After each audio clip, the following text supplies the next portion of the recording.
लोक निर्णय 2024।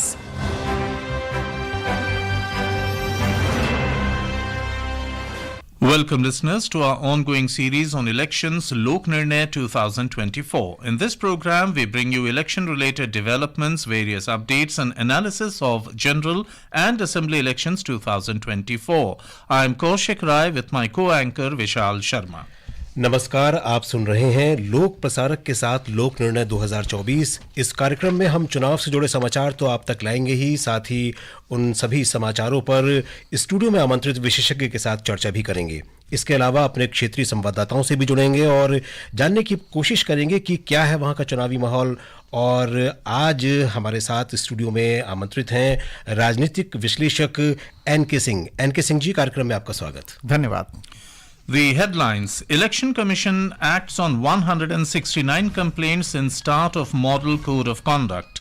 Senior BJP leader and Prime Minister Narendra Modi holds rallies in Balurghat, West Bengal, and Gaya in Bihar. Congress leader Priyanka Gandhi campaigns in Jorhat, Assam.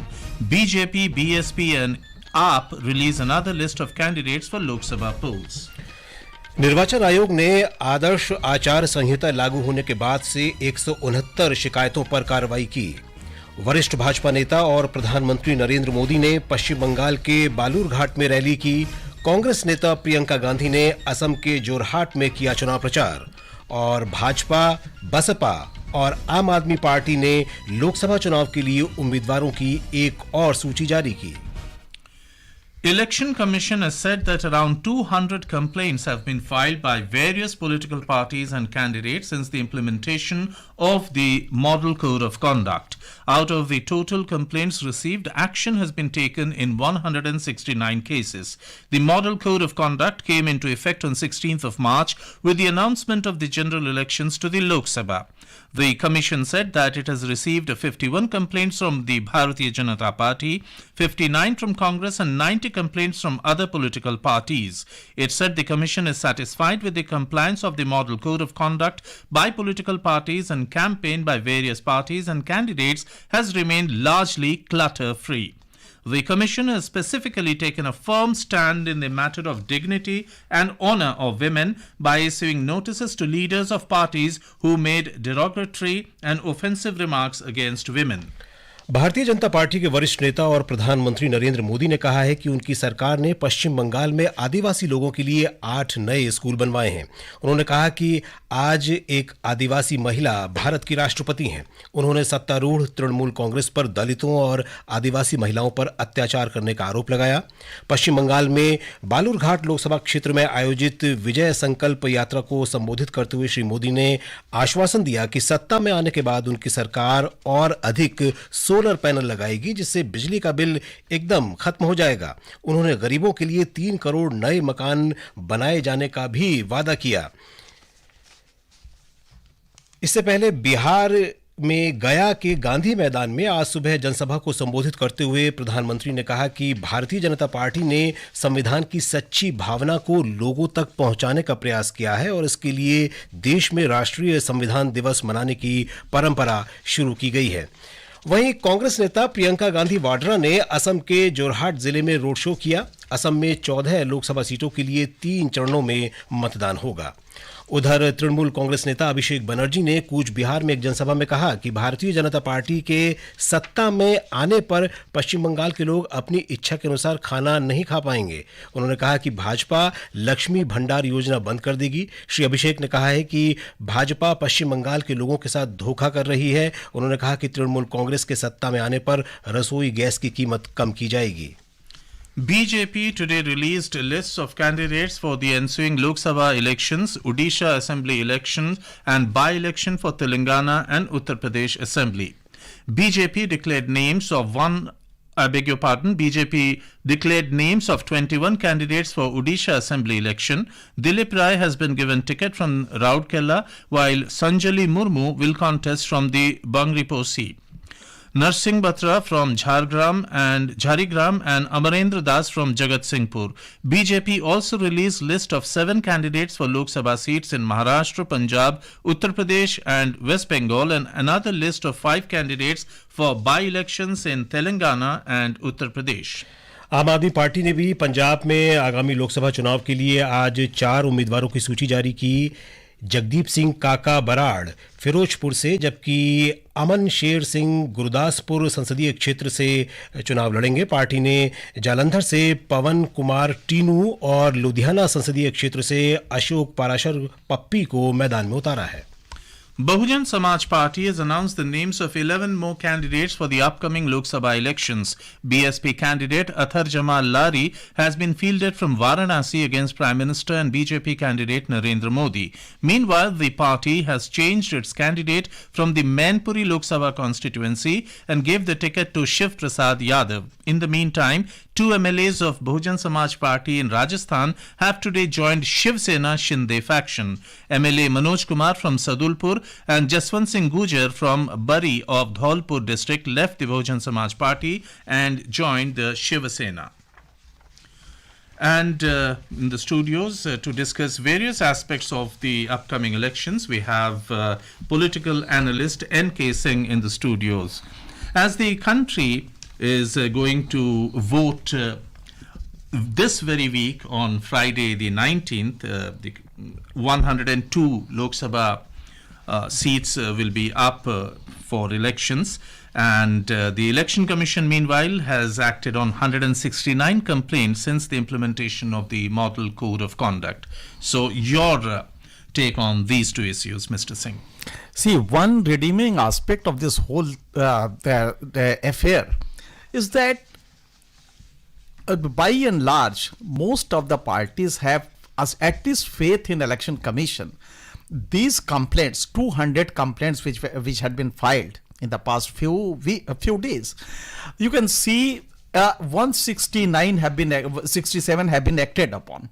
Well, there is no denying the fact that there is a very palpable surcharged atmosphere even in the among the voters. And it is on, say, various emotional issues also. So therefore, political parties willy-nilly will have to be transgressing those parameters. But that is where the role of Election Commission comes into play. And you will find that Election Commission, by and large, has succeeded in putting in control all these emotions, and from the hustings you will not find much of the violation of Model Code of Conduct. Right. Well, there are a few cases, there is no denying the fact, but by and large the speeches, the tone and tenor of the speeches is well within the parameters of Model Code of Conduct. जी, और चुनाव प्रचार भी अपने चरम पर पहुंच चुका है एनके सिंह जी। और आज भारतीय जनता पार्टी के वरिष्ठ नेता और प्रधानमंत्री नरेंद्र मोदी पश्चिम बंगाल में उन्होंने जनसभा को संबोधित किया है और आरोप प्रत्यारोप का सिलसिला जारी है। तृणमूल कांग्रेस की तरफ से भी आरोप लगाए जा रहे हैं। अब जब चुनाव बिल्कुल नज़दीक आ गया है, मतदान की तिथि भी नज़दीक आ रही है, तो पश्चिम बंगाल में भाजपा पिछले काफ़ी समय से प्रयासरत है कि किस तरीके से वहाँ पे तृणमूल के किले में सेंध लगाई जाए। हालांकि विधानसभा चुनाव में संभव नहीं हो पाया, लेकिन इस बार अब लोकसभा चुनाव में आपको क्या लगता है कि क्या चुनावी तस्वीर वहाँ लग रही, जिस तरीके से भाजपा अपना प्रयास कर रही है वहाँ पर? प्रधानमंत्री खुद व्यक्तिगत स्तर पर भी और गृह मंत्री अमित शाह ने भी काफ़ी वहाँ पे प्रयास किए हैं। क्या लगता है भाजपा इस बार कुछ अपनी राह को और उसकी आसान होने जा रही है? जी हाँ, पहले से तो इम्प्रूव करेगी। इस बात को तो हमें समझना पड़ेगा कि वहाँ पे जो ये इंडिया जिसको कहते हैं गठबंधन, उस तरह का कोई बहुत ही दृष्टिगोचर फेनोमेनन नहीं है। इसका नतीजा ये हो रहा है कि वहाँ पे एक fight between BJP and Trinamool हो गया है और मार्जिनलाइज्ड हो गया है कांग्रेस और लेफ्ट पार्टीज। तो फिर भी हम ये मानते हैं कि इंडिया एक पोटेंट फोर्स है, लेकिन बीजेपी का वहां पे इमर्जेंस इस इलेक्शन में पीछे के इलेक्शन के हिसाब से अगर आप देखेंगे तो बेहतर होगा। उसकी वजह बहुत सिंपल है कि वहां पे कांग्रेस कंटेस्ट कर रही है, पूरी शिद्दत से कर रही है, तृणमूल कांग्रेस है। जो वोट्स लेफ्ट पार्टीज का था वो ग्रेजुअली आप देखेंगे तो श्रिंक होता जा रहा है, और वो जो स्पेस है पॉलिटिकल स्पेस वो बीजेपी गेन कर रही है। वो नेचुरली मिलना चाहिए था कांग्रेस को, लेकिन वो बीजेपी ज्यादा गेन कर रही है। तो कंपैरेटिवली अगर आप देखेंगे तो बीजेपी का इस इलेक्शन में अपेक्षाकृत बेहतर रहेगा। Right. And friends, as the country gears up for the largest democratic event, the Lok Sabha elections, our correspondent Durgesh Bhadodia from Delhi brings you an exclusive story on the crucial role of the voter cards and their evolution with time. It all began in 1957 when the idea of electors' photo identity cards was proposed. However, it wasn't until 1993 that these identity cards became a nationwide reality in India. Despite initial challenges, including a failed pilot project in Calcutta in 1960, the concept prevailed. The EPIC Bill, introduced in 1958, played a major role in laying the foundation for these identity cards. Spearheaded by individuals like Sukumar Sen, India's first Chief Election Commissioner, the bill eventually became law, paving the way for the implementation of electors' photo identity cards. Over time, the concept evolved, with photo identity cards being introduced in various elections such as the 1979 Sikkim Assembly elections. Subsequently, they were implemented in other northeastern states, setting the stage for their nationwide launch in 1993. In 2021, the Election Commission took another leap forward with the introduction of the Electronic Electoral Photo Identity Card, or e-EPIC. This digital version of the voter identity card, with its secure QR code and non-editable format, marked a significant advancement in ensuring easier access and storage for voters. From the initial proposal to the nationwide implementation and the digital revolution with the e-EPIC, the journey of the EPIC card highlights country's continuous efforts to strengthen India's electoral process and ensure the participation of every eligible citizen in shaping the nation's future. Mr. Singh, we just heard the epic story of the EPIC, the electoral photo identity card, and as we all heard, Durgesh, that it came into effect in 1993. So it's 31 years now, and the present elections are also going to be, paperless elections, if we may call that. 97 crore voters, 970 million voters, a mind-boggling figure, and will be voting with the help of technology. Your take briefly on both the two aspects. See, one feature of this entire application of technology in electioneering is that it has made voting very easy. Right. Because one, you have voter ID card, and the credibility of these voter ID cards are even far more than the passport of late. Because if you have got a voter ID card, it means that you are completely recognized, your credentials are bona fide, and there is no denying the fact that you, whatever you are presenting is in right perspective. So this is getting a high credibility, and even otherwise, say the moment you enter your polling booth, things becomes very easy. Because those days, I remember, I'm 71 now, so I remember those days when the impersonation was very common. Mm-hmm. I remember in villages, a woman lady in her ghungat, she will cast vote 3, 4, 5 times. Mm-hmm. Because of impersonation. That is nowhere to be seen now. So the electoral purity, it completely sans any breach, is the new feature of this electoral voting card, the EPIC. So I think this will go a long way in ensuring electoral purity in the fair and transparent elections. Transparent, yes. And the technological aspect, briefly on this. Technology, that is precisely, see, technology has a tendency to be cost effective.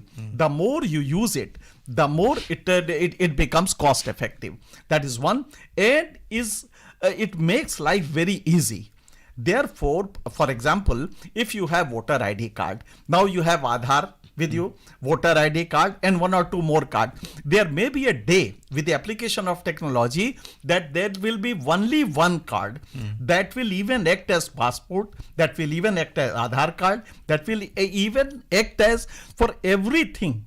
That will be that number will tell you how much your bank operation is, how much your other activities are. So I think the application, it was in the present government, of course, the credit goes to present government, that because of this application of technology, transfer of money, direct benefit Transfer, has become so smooth and corruption free. Absolutely. So therefore, if government has a tendency to use that technology, the delivery of product becomes very easy and corruption free. Absolutely.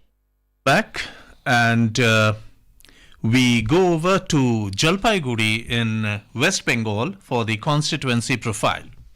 Jalpaiguri in West Bengal will go under poll on 19th April under the first phase of Lok Sabha election. There are more than 18 lakh voters in this constituency, in which more than 8 lakhs are female voters. There are 13 third gender voters also. This is a reserved seat for scheduled caste and consists of 7 assembly constituencies. There are more than 1900 polling stations in Jalpaiguri parliamentary constituency. Election Commission has provided facility for home voting for Divyangs of 40 plus disability and old persons aged 85 plus. Home voting was conducted in the presence of central and state forces. Commission is doing everything for a free and fair vote. Awareness campaigns had been organized by the Commission at various parts of this constituency to persuade voters to come more in numbers on the voting day. Various political parties are doing public meetings and road shows to influence the voters of this Lok Sabha constituency. That was the constituency profile of Jalpaiguri and North Bengal. In the last 2019 Lok Sabha polls, the BJP there had a big piece of the cake. And how do you assess the situation in Jalpaiguri and the surrounding areas? This particular area has some very peculiar features. With the result that you will find that BJP is having easy access to the masses, and with the result that electoral pattern, unlike other areas of West Bengal, this has given an edge to the BJP and has always been the case. See, initially, when long back, it was a communist bastion. There is no denying the fact that communists had fared very well in those areas. But as I see a very distinct feature, that because of shrinking base of communists in most of the areas, BJP has made inroads in those areas, because that space was that became completely void. With the result that BJP has made good inroads. So I think that this time also, in this particular region, BJP will do better than what it has done in the last elections. जी, और यहाँ पर अगर हम बात करें तो खासतौर पर जलपाईगुड़ी की, तो चाय बागान के जो श्रमिक हैं, कामगार हैं, उनका मुद्दा जो है एक बहुत बड़ा मुद्दा है और कई चाय बागान बंद पड़े हैं। हालांकि तृणमूल कांग्रेस सरकार ने भी वहाँ की वादा किया है कि चाय बागान खोले जाएंगे और कामगारों की आय भी बढ़ेगी। किस तरीके से देखते हैं आप वहाँ पर, क्या चाय बागान का मुद्दा जो है, कामगारों का मुद्दा एक बड़ा मुद्दा बन सकता है वहाँ? जी हाँ, ये बिल्कुल रहेगा और चाय बागान हर चुनाव में रहा है। सच पूछिए तो इस इलाके में, चूंकि ये जितने भी आप मजदूर वहां देखेंगे वो मूल रूप से बिहार या आसपास के एरिया से आते हैं। उड़ीसा, बिहार, झारखंड इन एरिया से आते हैं। तो इनके एक सर्वाइवल इंपरेटिव्स होते हैं इनको जिंदा रहने के लिए वहां पे। तो जो भी एक्सप्लॉयटेशन होता है बागान मालिकों की तरफ से, उस एक्सप्लॉयटेशन में स्टेट गवर्नमेंट का रोल बहुत बड़ा होता है। तो जब नाराजगी होती है तो वो प्रेफर करते हैं कि स्टेट गवर्नमेंट से नाराजगी को अपने इलेक्टोरल डिसीजन में दिखाएं। तो मुझे लगता है कि ये एक नेगेटिव फैक्टर हो सकता है। और अब बात करेंगे राजस्थान के बाड़मेर जैसलमेर लोकसभा क्षेत्र की। आइए सुनते हैं यहाँ की सीट का लेखा जोखा हमारे संवाददाता जितेंद्र द्विवेदी से।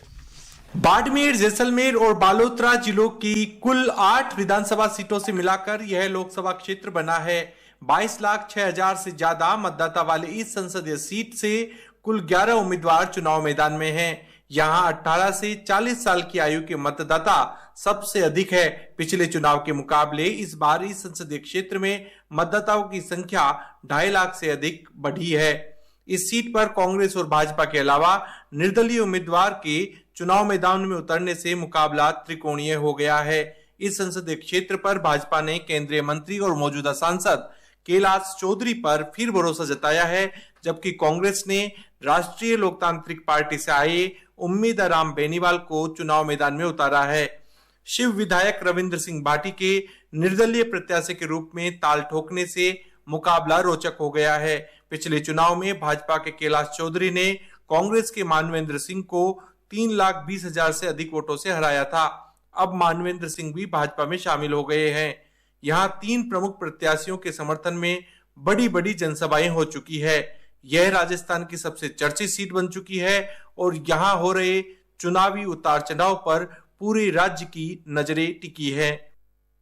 जी एनके सिंह जी, बाड़मेर और जैसलमेर से लोकसभा सीट की बात करें तो पूरे राजस्थान के अगर हम संदर्भ में भी बात करें तो राजस्थान में भाजपा का जो मिशन 25 का जो एक जो लक्ष्य लेके चल रही है, ये कुछ सीट खासतौर पर जैसलमेर बाड़मेर की और नागौर सीट और चूरू लोकसभा सीट, ये कहीं ना कहीं कुछ मुश्किलें खड़ी करेंगी भाजपा के इस मिशन 25 में। बड़ा अच्छा सवाल है आपका, और यही एग्जैक्टली ऑब्जर्वेशन जनरल भी है कि देखिए इंट्रिंसिकली कुछ स्टेट्स हैं भारत में जो बाइपोलर हैं, जो मूल रूप से बाइपोलर हैं।